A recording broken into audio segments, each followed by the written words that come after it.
Hello, this is John with Brainstorm Comics and Gaming, and this is this week's The Storm Watch, where we spotlight the top 9 comics that we think you should pay attention to. They are 3 DC, 3 Independent, 3 Marvel. May make the list for any number of reasons: first appearances, big storyline, great cover, ones that we think that might be big down the line. This week is kind of a light week, but there are some great books still that are going to be on the shelf. Hopefully you've been enjoying the series. In case you haven't already, please subscribe and click the notification bell at the bottom of the screen. That'll ensure that you see whenever we post any new content. So let's get started with this week's top 3 DC comics. Coming in at number 3 is Teen Titans Academy, number 2. This one is pretty big for a couple different reasons. Number 1, they promise to go into some of Raven's secrets. Number 2, Shazam is having some problems with his powers, so we're going to go into that as to why that is happening. But even more importantly, we're getting closer to the reveal of who Red X is. I know a lot of people are very excited about when that finally happens. When that does happen, I think that's going to be a huge book. I don't think DC will announce when that's going to happen, so it's better to jump on the books now so you don't get taken by surprise one Wednesday when it is done. So let's move on to number 2. And number 2 this week is Harley Quinn number 2, written by Stephanie Phillips. If you've been watching any of our programs, you know that I'm a huge Stephanie Phillips fan. One of my favorite things about her is she does a lot of great research into the stories that she's covering. She wants to get her details right, which makes her stories even more engrossing. What's really cool about this one is Hugo Strange has kind of turned a page kind of like Harley Quinn. He wants to be on the side of good, or so he claims. Of course, this irks Harley Quinn because Gotham is not accepting of her, but they are accepting of him. In addition to that, he's trying to capture Harley Quinn and her new sidekick, Kevin. And the solicits for this one promise that we're going to find some dark secrets out about this new sidekick. Knowing Harley Quinn, it's probably something very strange and out there, but very interesting. I haven't had a chance to page through this one, but like I said, Stephanie Phillips guarantees it's always going to be on the top 3. And number 1 this week is Robin number 1. So this one it promises a fight between Robin, Damian Wayne, and the League of Lazarus. There's a tournament going on to prove who is the best fighter in the world. Obviously, Damian always has a chip on his shoulder. He wants to prove that he can hang with anybody. He wants to prove it to his father. He wants to prove it to his mother. He wants to prove it to his grandfather. It's always something that he wants to do. More importantly to me, however, is less the Damian factor and the promise of the writer over the course of the last month or so that we will see a familiar face, one that when I came into comics first showed up.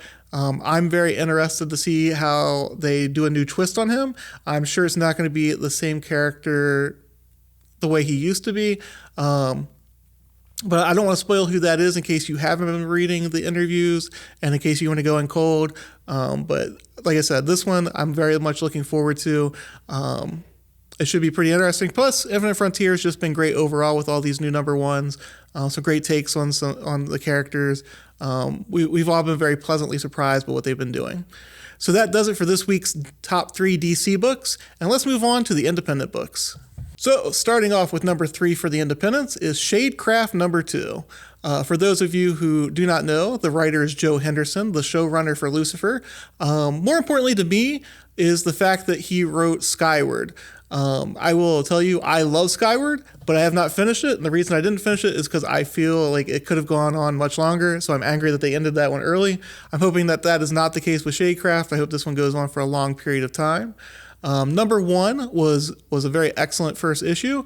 In that one, we find that these shadow creatures are trying to capture and kill the main character, Zadie. This has already been optioned for, I believe, a TV show. I don't think it was a movie. I'm pretty sure it was a TV show. But there was a great reveal at the end of issue number 1, and I want to see where that goes. One of the things about Joe Henderson, at least from Skyward that I found, is he focuses very much on character, their interactions with each other. It's as important to him, like the fallout from what's going on with the characters than it is what the big things that are going on. What I mean by that is kind of think of like Walking Dead, like you have these huge zombie things going on, but it's really about the character interactions and how they react to what's going on around them. Also, the art in this one is amazing. If you did not pick up issue number 1, the second printings come out this week as well. So this is a twofer. You get two great picks out of that one. And that brings us to number 2, Helm Greycastle number 1. This one made it to my list. Number 1, if you're a D&D fan, there's some bonus 5th edition material in there. So you get a little bit of extra for your $3.99 on this one. It's also a high fantasy book. A prince is abducted by dragons. Helm Greycastle is out to protect him, save him. So like I said, I mean, if you're a fan of high fantasy, this is definitely one that you may want to check out. The artwork in it, I paged through it, looks very nice. I'm excited to see where this one goes. And that brings us to number 1, Modern Frankenstein number 1. It wouldn't be a John list without at least one horror book on there. This is a romance horror book, so this is a combination of 2 different genres. In this one, the main character falls in love with a med student who really wants to make an impact on medical science, to the fact that he will do anything necessary in order to do so. The question at the heart of this one is whether the main character, Elizabeth, will allow James to do so, whether she will try and stop him from taking any means necessary. I'm excited to see where this one goes. It is by Heavy Metal, so I do expect it to push some envelopes and push the envelope within the story. But I'm excited to see where this one goes. As I said, it wouldn't be a list without a horror title in there. And that takes care of our top 3 independent books for this week. And that brings us to this week's Marvel top 3. We're leading off with number 3, Beta Ray Bill number 2. For this one, there's rumors of the character joining the MCU. This one delves a little bit deeper into his backstory, how he got to where he is, what his powers are. Also, there's some emotional attachment that goes on. I know a lot of superhero books don't really delve into the emotional part. This one definitely does. We build from King in Black on this one, and we also have rising star Daniel Warren Johnson on the book as well. This is one that you're going to want to check out if you're a Thor fan, if you're a Beta Ray Bill fan, if you're a Marvel Cinematic Universe fan. So number 3 was Beta Ray Bill number 2. And that brings us to number 2. So this is one of those ones that I was talking about. This is actually just based on a great cover. This is a Horley variant. I haven't been reading this book, but when I saw this cover, I was like, wow, this guy needs to get more books done. I know that from my understanding, he hasn't done much over the last 20 years or so. I have to look deeper into that, because if he hasn't, Marvel, DC, and all the independent books are missing out on a great artist. Like I said, if you're a fan of great covers, though, this is one that you're going to want to pick up tomorrow. And that is Savage Avengers number 20. And that brings us to what I think is going to be the big book of the week, Miles Morales Spider-Man number 25. This is Miles Morales' version of the Clone Saga. The solicits in this one promise even bigger repercussions than the original had on Peter Parker. If that's the case, we're in for a wild ride. I haven't had a chance to page through this one. Normally I try and page through the issues before we do these videos. I haven't had a chance to do that one for this one.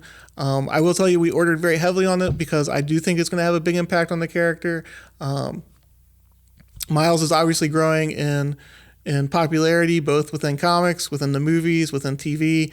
A lot of people are starting to identify with him as Spider-Man instead of Peter Parker, and I think this is probably going to be a defining story for him, much like the original Clone Saga was for Peter.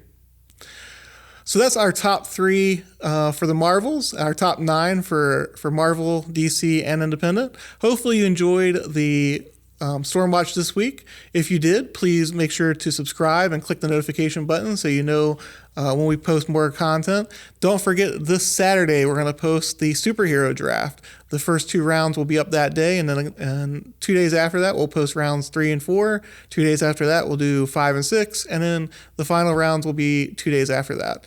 In between those rounds, we will have some draft analysis posted as well. More importantly, we want to hear from you for those as well. We need some scenarios to run all those teams through. We want to run them through their paces and see who truly selected the best superhero team. Thank you for watching this episode of the Stormwatch, and hopefully we see you next week.